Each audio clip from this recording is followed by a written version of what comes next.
যে আমাকে শুধু মহানগরের মেয়র পরিচয় দেওয়া হয়। আমি দলীয়ভাবে মনোনয়ন নিয়ে এই জনগণের ম্যান্ডেটে মেয়র হয়েছি, কিন্তু এই দলের প্রতিষ্ঠা লগ্ন থেকে ছাত্র দল থেকে বেড়ে উঠে আজকে এই পজিশনে এসেছি। প্রথমে আমার দলীয় পরিচয়, তারপরে হবে অন্যান্য পরিচয়। আগে আশা করি ভবিষ্যতে আমার দলীয় পরিচয়কে খাটো করে আন্দোলনকারী সকল ভাই ও বোনদেরকে বাংলা নববর্ষের শুভেচ্ছা। এই সঙ্গে আমরা দীর্ঘ ফেসিবাদের আওয়ামী দুঃশাসনের পরে এবারই প্রথম বাংলায় নববর্ষ আমরা উদযাপন করতে যাচ্ছি।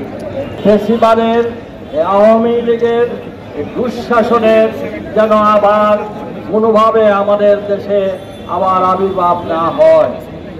আজকে আমাদের সকলকে অঙ্গীকার করতে হবে যে আমাদের সকল ধরনের ষড়যন্ত্র চক্রান্ত আমাদের সজাগ থাকতে হবে।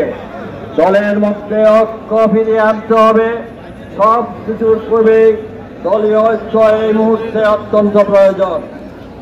আমি একটু আগেও বলেছিলাম যে আমাকে শুধু মহানগরের মেয়র পরিচয় দেওয়া হয়।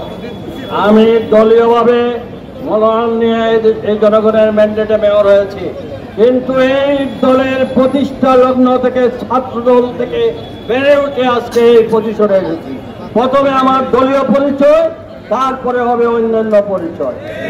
আগে আশা করি ভবিষ্যতে আমার দলীয় পরিচয়কে খাটো করে দেখার কোনো সুযোগ দিবেন না। এবং একই সাথে দলের মধ্যে কোনোভাবে আজকের এই বাংলা নববর্ষে আমাদের সকলের অঙ্গীকার হোক, দল কোনোভাবে কারো পকেটস্থ যেন না হয়। দল যেন মুক্ত হয়ে সবার জন্য এক হয়ে আমরা তারেক রহমানের নেতৃত্বে ঐক্যবদ্ধ বিএনপি আমরা দেখতে চাই। তাই সকল ষড়যন্ত্রের বিরুদ্ধে ঐক্যবদ্ধভাবে আমাদেরকে এক হয়ে আগামী কর্মসূচি পালনের আহ্বান জানিয়ে আজকের এই দিনে সুন্দর এবং সার্থক করে তোলার আহ্বান জানিয়ে আমার বক্তব্য এখানেই শেষ করছি। আল্লাহ হাফেজ। বাংলাদেশ জিন্দাবাদ।